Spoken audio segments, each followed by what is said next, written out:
చేసి 5.5 నెలలు జైల్లో పెట్టినా తర్వాత పార్లమెంట్ ఎన్నికల్లో మరి ఊహించని ఓటమి పాలైనా అదే మాదిరిగా మా పార్టీ బ్యానర్ మీద గెలిచిన మా పార్టీ జెండా మీద గెలిచిన 10 మంది ఎమ్మెల్యేలు కాంగ్రెస్ పార్టీలో చేరి వారిని గెలిపించిన ప్రజలకు ద్రోహం చేసిన ఇవన్నీ కూడా తట్టుకొని ఎన్నో విషమ పరీక్షలు మా మీద కేసులు పెట్టినా మమ్మల్ని ఇబ్బంది పెట్టే ప్రయత్నం చేసిన అడుగడుగున అవమానాలు వేధించే ప్రయత్నం చేసిన ఇవాళ సంవత్సరం తర్వాత తిరిగి మళ్ళీ ఒకవైపు గురుకుల బాట పట్టినా మరొక వైపు లగచర్లలో గిరిజన రైతుల పక్షాన నిలబడ్డా అదేవిధంగా రాష్ట్రంలోని ఎవరికి ఏ సమస్య వచ్చినా తిరిగి పోరుబాట పట్టింది టీఆర్ఎస్. ఈరోజు తెలంగాణ భవన్ జనతా గ్యారేజ్గా మారింది. వరుసగా క్యూ కడతా ఉన్నారు ఇక్కడికి. హైడ్రా బాధితులు, మూసీ బాధితులు, రకరకాల బాధితులు, ప్రభుత్వ బాధితులు, కాంగ్రెస్ బాధితులు అంతా కూడా వరుసగట్టి ఇక్కడికి వస్తున్నారు. వచ్చి వారి వేదన వారి బాధ చెప్పుకుంటా ఉన్నారు. అందుకే నేను అనేది మా నాయకులకు మా కార్యకర్తలకు ముందుగా శిరస్సు వంచి వారి పోరాట స్ఫూర్తికి నా ధన్యవాదాలు తెలియజేస్తా ఉన్నా. ముఖ్యంగా సోషల్ మీడియాలో కూడా ఎక్కడికక్కడ ఖండాంతరాల్లో ఉండే మా తమ్ముళ్ళు మా చెల్లెళ్ళు కూడా చాలామంది మరి పార్టీ ఉండాలా, ఖచ్చితంగా తెలంగాణకు శ్రీరామ రక్ష అంటే కేసీఆర్ నాయకత్వం అని చెప్పి బలంగా నమ్మి వాలంటీర్గా పనిచేస్తున్న తమ్ముళ్లకు చెల్లెళ్లకు సోషల్ మీడియా సైనికులకు క్షేత్రస్థాయిలో ప్రతిరోజు కాంగ్రెస్తో తలపడుతున్న మా కార్యకర్తలకు కేసులకు వెరవకుండా ఇవాళ సింహాల్లాగా పోరాడుతున్న మా నాయకులందరికీ పేరు పేరున హృదయపూర్వకంగా ధన్యవాదాలు తెలియజేస్తూ మరొక 4 ఏళ్లు ఈ పోరాటాన్ని ఇంకా ఉధృతంగా తీసుకుపోదామనే ఒక కేసీఆర్ గారి సూచన, కేసీఆర్ గారి భావన కూడా మీకు తెలియజేస్తూ మరి ఏడాది పాలనలో ఏమున్నది గర్వకారణం అంటే రాష్ట్రం ఇవాళ నిజంగా చూస్తే రేవంత్ రెడ్డి ప్రభుత్వం వచ్చిన తర్వాత 1,00,000 కోట్ల అప్పులు కొత్తాయి. రేవంత్ బ్రదర్సు మాలామాలైనరు, రాష్ట్రం మాత్రం అధోగతి పాలైన మాట వాస్తవం, ప్రజలు తిప్పల పాలైన మాట కూడా వాస్తవం. తెలంగాణ ప్రజలకు ఈరోజు రేవంత్ రెడ్డి పాలన, కాంగ్రెస్ సర్కారు పాలన అంటే గుర్తొచ్చేది ఒకవైపు 1,00,000 కోట్ల అప్పులు, మరొక వైపు వారు చేసిన దారుణ ఘాతకాలు, తప్పులు. సంవత్సరం నిండింది. మరి సంవత్సరం నిండిన తర్వాత ఏం సాధించినవయ్యా నువ్వు అని చెప్పారు అని అడిగితే చెప్పడానికి సమాధానాలు లేవు. ఏదో పేరుకి ఆర్భాటము హడావుడి తప్ప ఈరోజు నిజంగా చెప్పడానికి సమాధానాలు లేవు. అందుకే ముఖ్యమంత్రి తన తప్పులను కప్పిపుచ్చుకోవడానికే మళ్ళీ అప్పులు అంటూ తప్పుడు కూతలు కూస్తూ ఉన్నాడు. అప్పులు అంటూ తప్పుడు కూతలు కూస్తున్న ముఖ్యమంత్రికి నేను చెప్పేది, అప్పుల మీద కాదు జరగాల్సింది, నీ తప్పుల మీద చర్చ.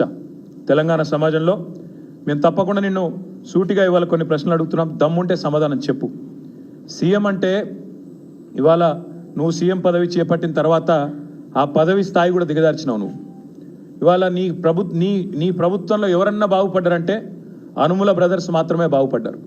నీ ప్రభుత్వంలో ఎవరికన్నా ఏమైనా లాభం జరిగింది అంటే కేవలం అనుముల రేవంత్ రెడ్డి, అనుముల తిరుపతి రెడ్డి, అనుముల జగదీష్ రెడ్డి, అనుముల కొండల్ రెడ్డి, అనుముల కృష్ణారెడ్డి, ఇంకా మిగతా బ్రదర్స్కి మాత్రమే లాభం జరిగింది.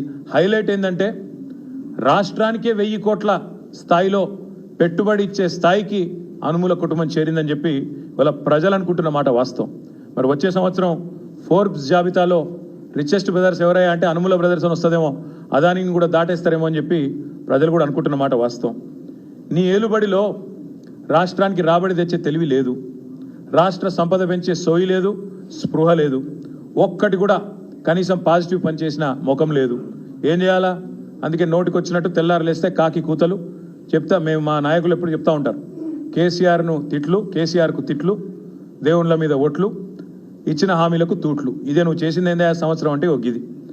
మాట్లాడితే ముఖ్యమంత్రి అనేవాడు రాష్ట్ర ప్రతిష్ట పెంచాల్సిన ప్రయత్నం చేయాల్సింది పోయి ఇవాళ రాష్ట్ర ప్రతిష్టను, రాష్ట్ర పరువును గంగలో కలిపినట్టు రాష్ట్రం దివాలా తీసిందని దివ్యంగా ఉన్న రాష్ట్రం మీద దివాలా తీసిందని ఆరోపణలు చేసే ఒక దివాలాకోరు ముఖ్యమంత్రి మనకు ఉండడమే ఇవాళ నిజంగా కూడా మనం చేసుకున్న దురదృష్టం. కొత్త పరిశ్రమలు కాదు, ఉన్న పరిశ్రమలే తరలిపోతున్నాయి.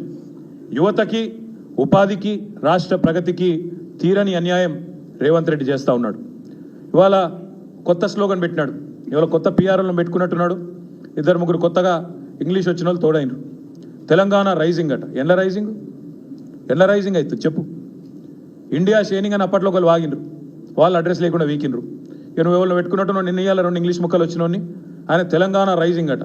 తెలంగాణ రైజింగ్ కాదు, అనుముల బ్రదర్స్ రైజింగ్.